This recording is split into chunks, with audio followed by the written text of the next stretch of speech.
Brian Elliott here with Fearless Filmmaking, and today I want to talk about 6 features of the Panasonic GH6 that I really wish that were in the FX3 and the A7 III. Some of these could be implemented with firmware, some are hardware issues. The first thing is definitely hardware based, and that is the InBody image stabilization. And Panasonic has always been world class in this. The GH5 was absolutely fantastic when I owned it. I rarely would use a tripod. I'd run around whole wedding days or other events or shoots and not be using a tripod or a monopod. And the GH6 is way better. It's stunning. The footage I've seen from it is absolutely stunning. How stable it is handheld, even handheld with one hand, or shaky, or different things. Like, it does a rock solid job. And I can honestly say the FX3 and the A7S III, their in-body image stabilization is nothing to write home about. It's fine, it helps with the micro jitters, but you're gonna want some kind of stabilization, whether you're on a monopod or a shoulder rig or a gimbal or whatever. You're gonna want some kind of stabilization because it just isn't great without. Number 2 is waveforms. The GH5 had them, the GH6 has them, so many other cameras that I've used have had them, but the A7S III and the FX3 do not have waveforms. And this would be such an easy feature to implement in firmware that it's incredibly frustrating that Sony has decided not to, at least for the time being, put in waveforms. So the GH6 absolutely kills it with that. Number 3 is shutter angle. Again, very simple feature, very nice to use. Most cameras that I've used have had it, but the A7S III and the FX3 don't. And of course, the GH6 does. It's a nice way to work to be sure that you have nice, smooth, fluid motion in your footage all the time, and you don't do something dumb, which I have certainly done, where you switch to 60 frames a second, but you keep your shutter at 1/50th of a second, so you can't slow anything down because it still looks weird and choppy. So it'd be very nice if Sony would drop that in to keep up with the GH6. Number 4, Anamorphic Dsqueeze. Now the GH5 had this, the GH6 continues this tradition with in-camera anamorphic Dsqueeze, so you don't have to use an external monitor. You can just monitor in the camera if you've got your anamorphic lens.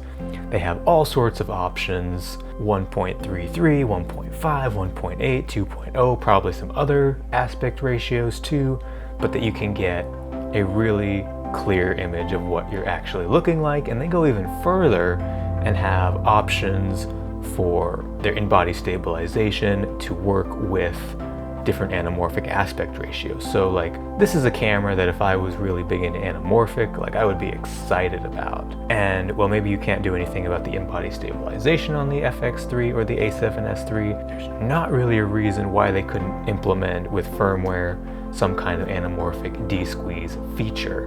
And number 5 is open gate shooting for anamorphic, which open gate, if you're not familiar with it, basically means it uses the full sensor instead of taking out the middle of the sensor to get that widescreen. But the FX3 and the A7S III do not have it.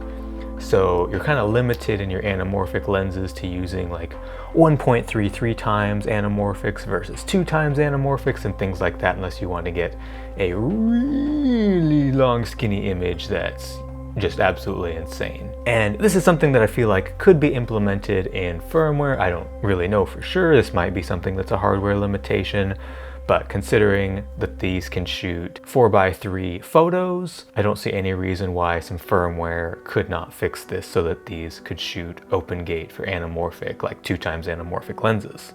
And number 6 would be DCI 4K. The GH6 can even shoot DCI 5.7K, which is absolutely insane, but just for the sake of this, let's stick with DCI 4K.